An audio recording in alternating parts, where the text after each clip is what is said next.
Olá, pessoal. Meu nome é Yara, eu sou médica, cardiologista e sejam bem-vindos ao canal Por Você de Coração.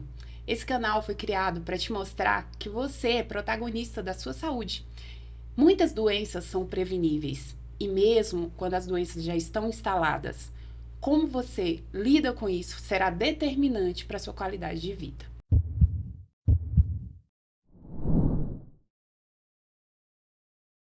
E hoje vamos falar sobre uma doença extremamente estigmatizada, que são as epilepsias. Mas antes de começar, eu queria pedir para vocês se inscreverem no canal.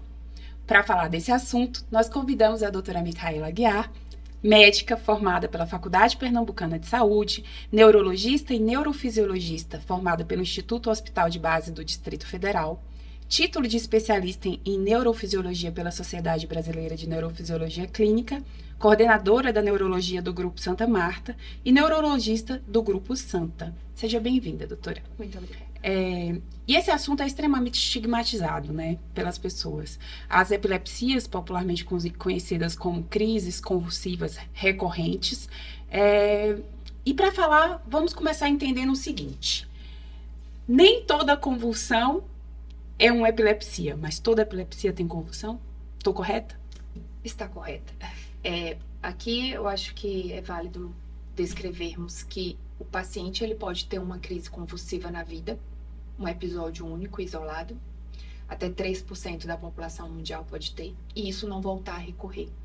Isso não é uma epilepsia. A epilepsia são as crises convulsivas recorrentes. E uma informação importante, nem toda crise convulsiva é aquela crise popularmente conhecida do paciente que cai, se bate. Então, temos vários subtipos de crises que muitas vezes podem passar despercebidos, às vezes só piscamento ocular, um desligamento de segundos, por vezes imperceptíveis, mas que geram muito problema na vida daquela pessoa portadora da doença.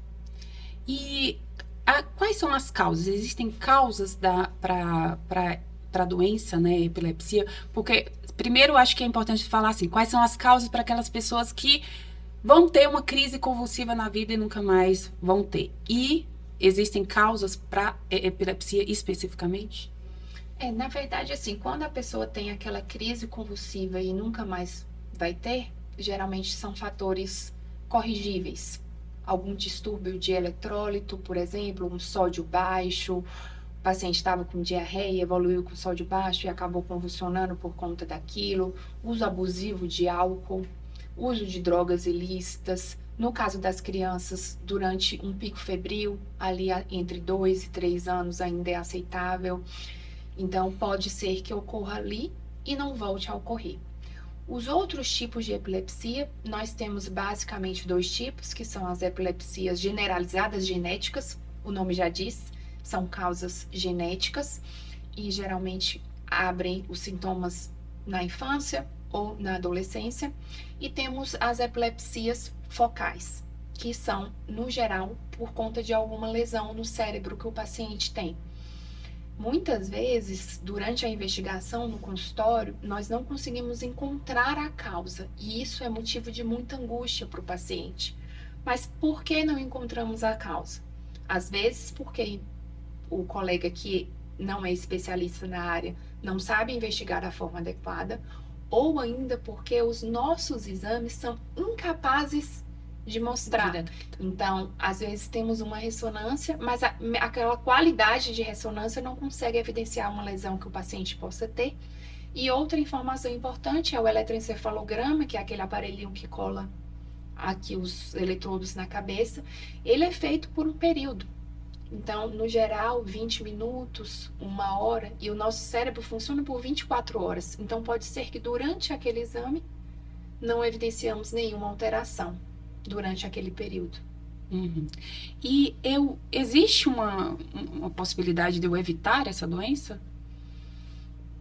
Evitar somente essas crises em vigência desses problemas que a gente comentou no início. Que são causas secundárias, né? São causas secundárias. A febre, distúrbios hidroeletrolíticos, né? Com sódio. Mas o paciente, como no geral ele é carreador do gene da epilepsia ou ele nasceu com aquela lesão, ele é impossível de evitar. Lógico que também na vida adulta o paciente pode ter um AVC e depois desse AVC você ter uma crise de epilepsia secundária a esse AVC.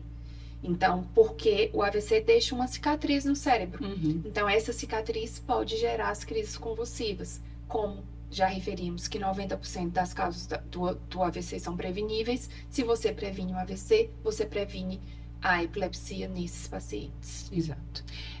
E, obviamente, como essa doença ela é recorrente de crises convulsivas, já que eu não posso evitar nas causas genéticas, eu posso prevenir que essas crises se desenvolvam. Como que normalmente isso é feito? O acompanhamento é feito com o neurologista, né?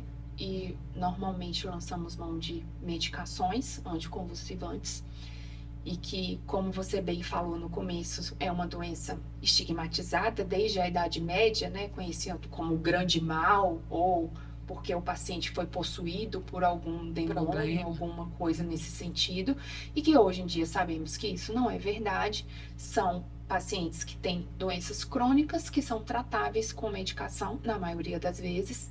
Então, o acompanhamento regular com o neurologista faz com que essas crises sejam evitadas, tomando as medicações de forma correta. Então, se você usa as medicações, a nossa intenção é sempre o que a gente chama de zero de crise. Então, eu não quero que uma paciente tenha crise, porque ter crise é prejudicial para o cérebro.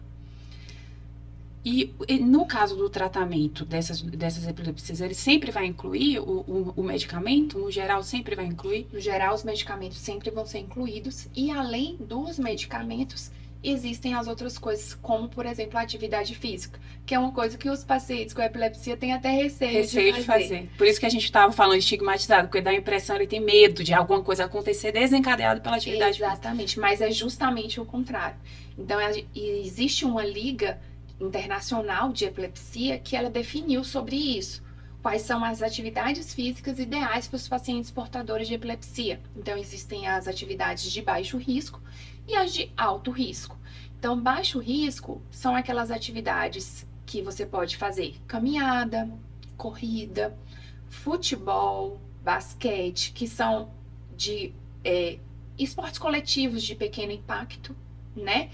E também médio risco, que aí você entraria aqui bicicleta, skate, natação, que eu particularmente peço que os meus pacientes que gostem de fazer isso, façam sob supervisão.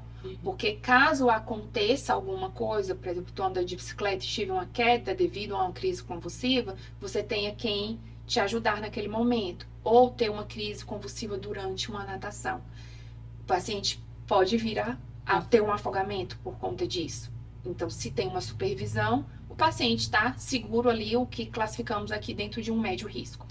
E alto risco, paraquedismo, aviação, essas coisas, pedimos para que os pacientes não façam, porque não tem como ser prevenível ali, evitar de acontecer. É porque, na verdade, não é que o paciente, essas atividades vão provocar crises convulsivas no paciente, né? Que é importante a gente esclarecer.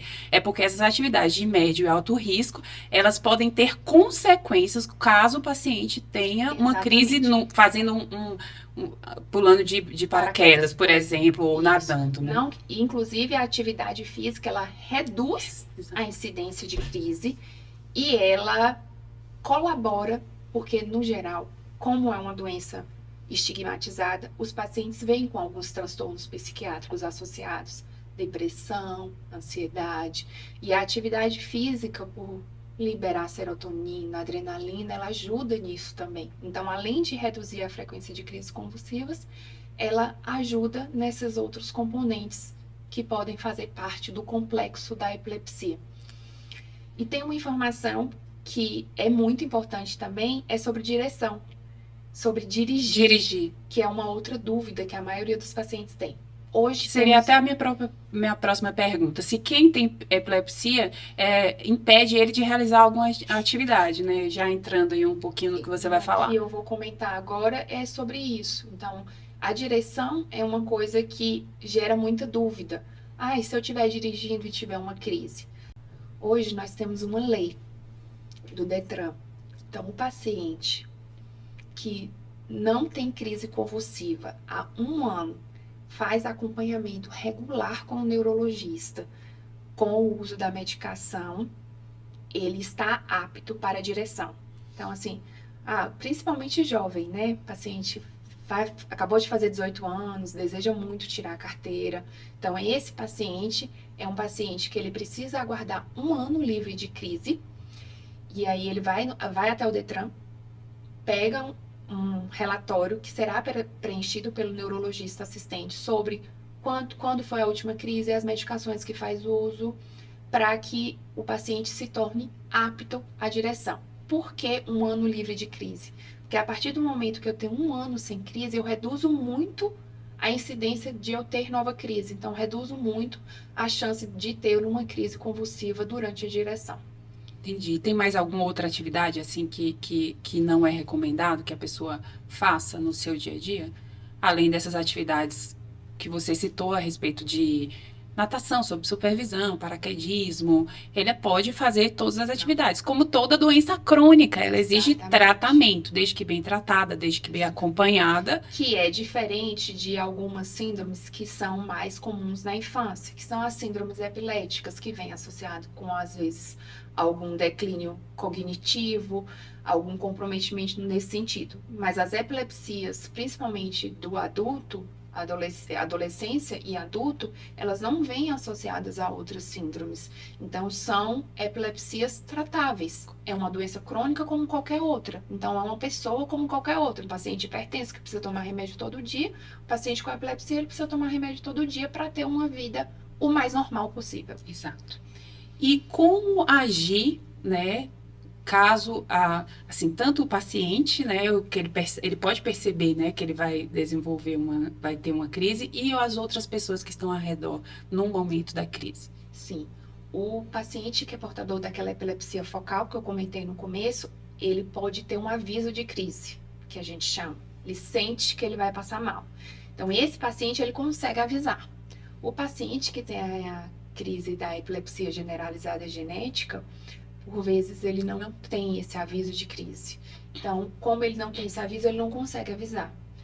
O que é mais importante eu referir aqui, o paciente está tendo uma crise convulsiva, não enfia os dedos na boca dele, não segure ele com força, porque os movimentos são muito intensos.